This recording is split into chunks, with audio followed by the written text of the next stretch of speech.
नमस्कार। आप देख रहे हैं बुलंद आवाज पूजा सिंह के साथ। दोस्तों, हाजिर हूं एक नया वीडियो लेकर। 6 दिसंबर एक ऐसा दिन जिस दिन इस देश ने अपने संविधान निर्माता बाबा साहेब डॉक्टर भीमराव अंबेडकर को खो दिया था। 6 दिसंबर को बाबा साहेब की पुण्यतिथि है।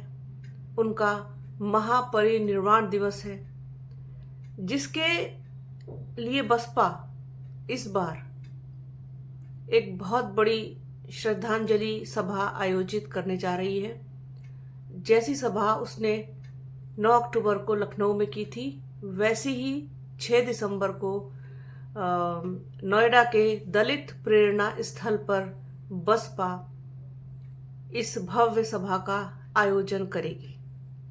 उम्मीद जताई जा रही है कि जिस तरीके से बड़ी संख्या में लोग लखनऊ आए थे, उसी तरीके से वो नोएडा भी पहुंचेंगे बाबा साहेब को श्रद्धांजलि देने के लिए।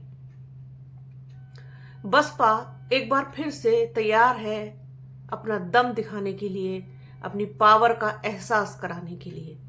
जो लोग बसपा को कम आंक रहे थे, कमतर आंक रहे थे दूसरी पार्टियों से, लगातार उसकी आलोचना कर रहे थे, खत्म होने की बात कर रहे थे कि बसपा खत्म हो चुकी है, तो 9 अक्टूबर को वो गलतफहमी दूर कर दी बसपा ने कि हम इतनी आसानी से खत्म होने वालों में से नहीं है। हाथी की चिंगाड़ जब दूर तक सुनाई देती है तो उसका बहुत असर होता है, पूरे जंगल में एक शोर जैसा हो जाता है हाथी की चिंगाड़ से। तो अभी तो बसपा के हाथी ने बस करवट ली, अंगड़ाई ली, और वो थोड़ा सा अपने आप को झाड़ झूड़ करके बैठ गया उठ करके। तो अगर वो तेज दौड़ा, तेज चला भी अगर, तो बहुत नुकसान कर देगा दूसरे का। तो बहुजन समाज पार्टी जो है वो उसी तरीके की रणनीति बना करके इस वक्त आगे बढ़ रही है। जिस तरीके का जोश और उत्साह इस समय बसपा के कार्यकर्ताओं में है, वो शायद बीजेपी के बाद अगर किसी की चर्चा करी जाए तो वो बसपा ही है। 9 अक्टूबर के भव्य आयोजन ने सारे समीकरण बदल के रख दिए। हर तरफ बसपा की चर्चा होने लगी, बसपा सुप्रीमो मायावती की बात होने लगी। हर मेन स्ट्रीम मीडिया उनकी बात कर रहा, उनकी चर्चा कर रहा। अब बिहार में भी के इलेक्शन में भी जिस तरीके से बीएसपी ने परफॉर्म किया, एक सीट उसको मिली, साथ ही साथ कुछ सीटों पर वो नंबर 2 रही, कुछ सीटों पर नंबर 3 रही। जीत हार का मार्जिन बहुत कम वोटों से रहा। भले ही बसपा को पराजय मिली, लेकिन इतनी बुरी तरीके से कोई शर्मनाक हार जैसी चीज बसपा को जो है उसका सामना मतलब बिहार में नहीं करना पड़ा। खासतौर पर अगर हम सीमांचल वाले जिलों की अगर बात करें बिहार की तरफ से, तो वहां पर तो उसकी चर्चा हो रही है, उसकी बात हो रही है। ये बात भी हो रही है कि अखिलेश यादव की टेंशन बढ़ गई है, बसपा का वोट परसेंटेज बढ़ा है बिहार में, उसकी परफॉर्मेंस जिस तरीके की रही है, उसके बाद जो नतीजे आए हैं वो बेहद चौंकाने वाले हैं। और साथ ही साथ जिस तरीके से लगातार एक्टिव है बसपा सुप्रीमो मायावती, वो दूसरों के माथे पर चिंता की लकीरें तो डालती ही है। अब पूरी निगाहें टिकी हुई हैं 6 दिसंबर के कार्यक्रम पर। 6 दिसंबर को भी बड़ी संख्या में बसपा के समर्थक, बसपा के कार्यकर्ता, बसपा को सपोर्ट करने वाले लोग वहां पहुंचेंगे और एक बार फिर बताएंगे कि बसपा उनके लिए क्या है, बसपा सुप्रीमो मायावती उनके लिए क्या है। और बसपा इतनी आसानी से हार मानने वाली पार्टी नहीं है, वो एक बार फिर एहसास कराएगी। और मुझे लगता है कि जो जिस तरीके की पावर जो दिखाने का काम बसपा कर रही है, चाहे वो 9 अक्टूबर को भी मैंने कहा बहुत बड़ा शक्ति प्रदर्शन, मैंने कहा था कि शक्ति प्रदर्शन है, और इस तरह के शक्ति प्रदर्शन की जरूरत है बसपा को, जो समय समय पर आयोजित किए जाने चाहिए। 9 अक्टूबर के बाद अब 6 दिसंबर और उसके बाद भी जो भी कार्यक्रम मतलब पड़ते हैं, इस तरीके की तिथियां जो बहुत रिलेट करती हैं बसपा से, उन पर कार्यक्रम अवश्य होने चाहिए। जिससे जो सबसे बड़ी चीज तो ये होती है कि जो बसपा का समर्थक है वो कहीं ना कहीं बहुत ज्यादा उत्साहित हो जाता है, उसके अंदर जोश जो होता है वो बहुत हाई हो जाता है फिर, कि बसपा सुप्रीमो मायावती ने बुलाया है और वो एक्टिव हैं और उन्होंने आह्वान किया है कि यहाँ पहुंचो, तो फिर उनको कुछ नहीं दिखाई देता, फिर उनको लगता है कि जहाँ पहुंचना है बस वहां पहुंच करके ही सांस लेंगे। तो ये सारी चीजें हो रही हैं, ये सारी चीजें चल रही हैं, और एक बार फिर से 6 दिसंबर को बसपा अपनी पावर दिखाएगी, अपना दम दिखाएगी, अपनी ताकत दिखाएगी कि 2027 के लिए उसने अभी से तैयारी करनी शुरू कर दी है, अपनी कमर कस ली है।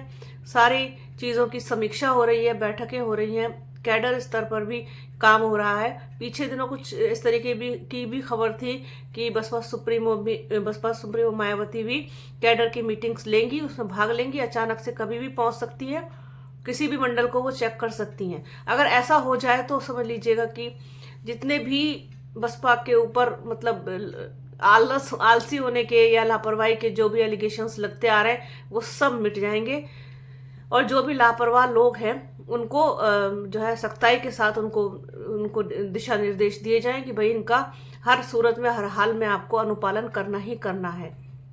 पार्टी हित में जो कुछ भी हो, पार्टी हित में जैसे भी रणनीति बनाई जाए उसका जो है वो सही तरीके से उसको इम्प्लीमेंट किया जाना चाहिए। तो ये सारी चीज़ें बसपा सुप्रीमो मायावती इस समय अपनी निगरानी में खुद देख रही हैं। उधर आकाश आनंद को लेकर के भी लोगों में बहुत उत्साह है, बहुत जोश है, और वो चाहते हैं कि उत्तर प्रदेश में आकाश आनंद की एंट्री जल्द से जल्द हो, ताकि वो सारी चीज़ों की जो मतलब कहना चाहिए चार्ज है वो अपने हाथों में ले सकें। भले ही वो उनके साथ जो है गाइडेंस बसपा सुप्रीमो का रहे, लेकिन वो कम से कम चीज़ों को देख पाए, मीटिंग्स को देख पाए, कैडर को देख पाए, टिकट का बंटवारा जो होगा उसमें उनका दखल हो, साफ फेयर तरीके से टिकट मिले, सोशल इंजीनियरिंग बसपा की जो की जाती है वो खराब ना हो, ऐसे लोगों को टिकट दिया जाए जो वास्तव में बहुत मजबूत हैं और मजबूती के साथ लड़ सकते हैं, और जहाँ की जैसी बिरादरी हो, जहाँ की जैसा समीकरण हो, उसी हिसाब से टिकट दिया जाना चाहिए। और जो छिटका हुआ वोट बैंक है उसको वापस लाने की पूरी जोर आजमाइश की जानी चाहिए कि वो जो हमसे दूर हुआ है तो वो वापस आए, जो हमारा है वो बना रहे, साथ ही साथ हमसे दूसरी बिरादरी, दूसरा समाज भी हमसे जुड़े, कनेक्ट हो। तो ये बसपा की जो है वो रणनीतियों में इस वक्त शामिल है। बसपा के जो उत्तर प्रदेश के प्रदेश अध्यक्ष है विश्वनाथ पाल, उनके नेतृत्व में काफ़ी अच्छा रिजल्ट जो है वो बसपा दे रही है। अब पूर्वांचल के बाद जो है पश्चिमी उत्तर प्रदेश में भी बसपा को अपनी पैर फैलाने चाहिए, मतलब पैर तो पहले से ही फैले हुए हैं, मतलब वहाँ पर सक्रिय होना चाहिए, एक्टिव होना चाहिए, वहाँ पर भी दौरे लगने चाहिए। प्रदेश अध्यक्ष के आकाश आनंद के लोग चाहते हैं, वहाँ का बहुत दिनों से इंतजार कर रहे हैं। मैं अपने वीडियो के माध्यम से बार बार इस चीज़ को कहती हूँ, पश्चिमी उत्तर प्रदेश गढ़ है आपका बसपा का, और वहाँ पर आपको होना चाहिए, ज़रूर होना चाहिए। बहुत मजबूत सीटें हैं वहाँ पर, बड़ा जनाधार है आपका। आप उन लोगों की उपेक्षा ना करके और उन लोगों के बीच जल्द से जल्द पहुंचने की कोशिश करें। बसपा सुप्रीमो मायावती तो खैर कहीं इस तरीके से नहीं जाती हैं, लेकिन प्रदेश अध्यक्ष जा सकते हैं, आकाश आनंद जा सकते हैं, उनकी सभाएं हो सकती हैं। कोई ज़रूरी नहीं है कि इलेक्शन जब सर पे ही आ जाए बिल्कुल तभी आप घर से बाहर निकलें। आप पहले से जिस तरीके से आप तैयारी कर रहे हैं और उसके हिसाब से आप हर चीज़ का जो है वो मीटिंग्स, दौरे लगाएं, जिससे कि सारी जो विधानसभाएं हैं उनको कवर किया जा सके 2027 के लिए। कुछ भी छूटना नहीं चाहिए, कोई विधानसभा छूटनी नहीं चाहिए जहां पर आपके प्रतिनिधि बहुत मजबूती के साथ ना पहुंचे।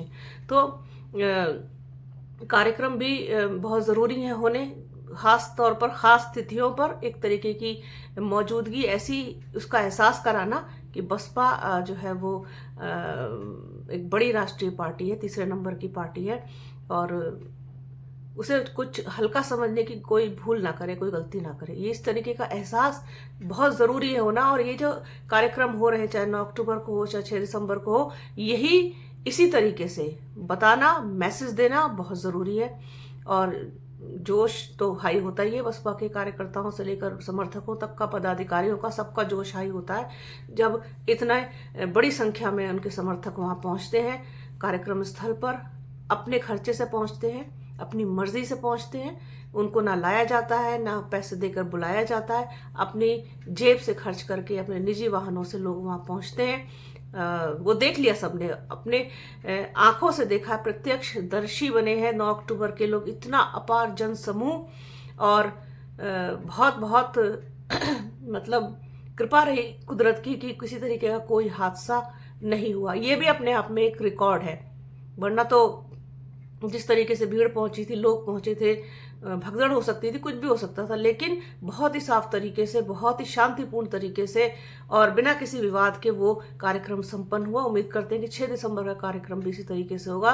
तो 6 दिसंबर को एक बार फिर से वापस अपना दम दिखाएगी बसपा, अपनी पावर का एहसास कराएगी कि बसपा को कम आंकने वालों की ये भूल है कि बसपा जमीन पर कहीं दिखती नहीं है। अब बसपा इस समय बहुत एक्टिव है, लोग उसकी बात कर रहे हैं, चर्चा कर रहे हैं, बसपा सुप्रीमो मायावती की बात कर रहे हैं। अखिलेश यादव को ये तक कहना पड़ा कि कोई भी सपा प्रवक्ता, कोई भी सपा का नेता बसपा सुप्रीमो मायावती को लेकर कोई बात नहीं कहेगा, कोई टिप्पणी नहीं करेगा, किसी तरीके का कोई स्टेटमेंट बसपा सुप्रीमो मायावती के लिए नहीं कहेगा। एक तरीके का सॉफ्ट कॉर्नर सपा के दिल में इस वक्त बसपा सुप्रीमो मायावती के लिए। तो नजर बनी रहेगी 6 दिसंबर के कार्यक्रम पर। तैयारियां पूरे जोर शोर से चल रही हैं, निरीक्षण हो रहा है कार्यक्रम स्थल का, सारी तैयारियों का जायजा ले रहे हैं सतीश चंद्र मिश्रा, उनके नेतृत्व में पूरी टीम, और सब कुछ अभी इस समय एकदम एवन चल रहा है।